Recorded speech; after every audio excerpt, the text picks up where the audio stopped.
जब राम ने देखा कि प्रजाजन रथ के पीछे दौड़ते ही आ रहे हैं तो उन्होंने रथ को रुकवाया और उन्हें संबोधित करते हुए बोले, प्रिय अयोध्यावासियों, ज्ञात है कि आप लोगों का मेरे प्रति अटूट और निश्चल प्रेम है और इसीलिए आप लोग मुझे बार बार अयोध्या लौट चलने का आग्रह कर रहे हो।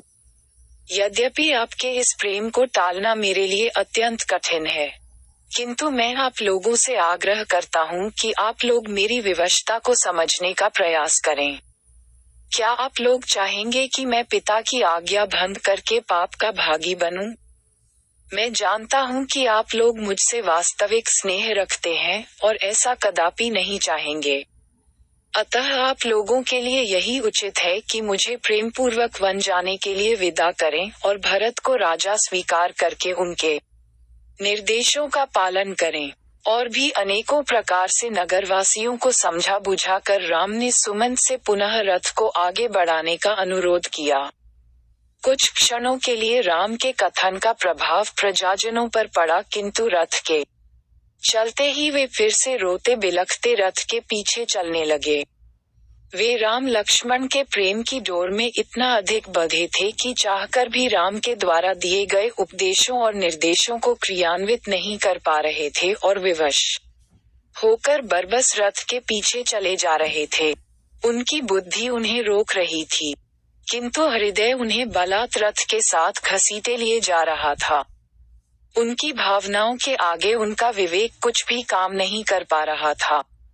अपनी बातों का उन पर कुछ भी प्रभाव न पड़ते देखकर राम ने सुमंत से रथ को और तेज चलाने की आज्ञा दी और रथ की गति तेज हो गई, किंतु भावाभिभूत प्रजाजनों की भीड़ फिर भी रथ के पीछे दौड़ी ही जा रही थी। तमसा नदी के तट पर पहुंचते पहुंचते रथ के अश्व भी क्लांत हो चुके थे तथा उन्हें विश्राम आवश्यकता थी। मंत्री सुमंत ने रथ वहीं रोक दिया।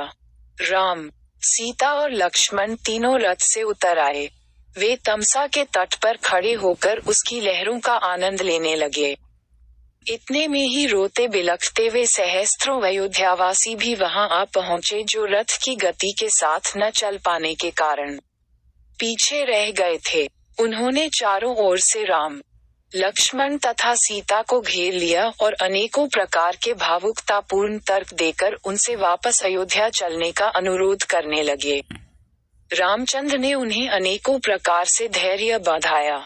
उनके कुछ शांत होने पर रामचंद्र ने प्रजाजनों से प्रेम पूर्वक आग्रह किया कि वे वापस लौट जावें। राम तथा प्रजाजनों के मध्य संवाद अबाध गति से चलता रहा और रात्रि हो गई।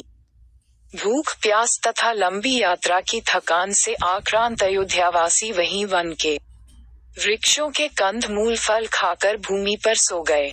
जब ब्राह्म मुहूर्त में रामचंद्र की निद्रा टूटी तो वे उन निद्रामग्न नगरवासियों की ओर देखकर लक्ष्मण से बोले, भैया, मुझसे इन प्रजाजनों का ये त्यागपूर्ण कष्ट देखा नहीं जा रहा है, इसलिए अब यही उचित है कि हम लोग चुपचाप यहाँ से निकल पड़ें।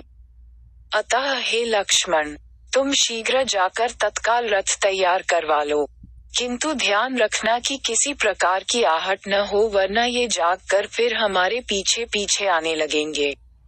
राम के आदेशानुसार लक्ष्मण ने सुमंत से आग्रह करके रथ को थोड़ी दूर पर एक निर्जन स्थान में खड़ा करवा दिया। पुरवासियों को आभास तक नहीं मिला कि कब वे रथ में सवार होकर तपोवन की ओर निकल गए। पुरवासियों की निद्रा भंग होने पर वे सब उन्हें ढूंढने लगे और रथ की लीक के पीछे पीछे बहुत दूर तक गए। आगे जाकर मार्ग ककरीला पथरीला हो गया था, इसलिए रथ के लीक के चिन्ह दिखाई देना बंद हो गया। अनेकों प्रयत्न करने पर भी जब वे रथ के मार्ग का अनुसरण न कर सके तो निराश होकर वे विलाप करते हुए लौट पड़े। अगर आपको वीडियो अच्छा लगा तो सब्सक्राइब करें और शेयर करें एजुकेशन स्टोरी।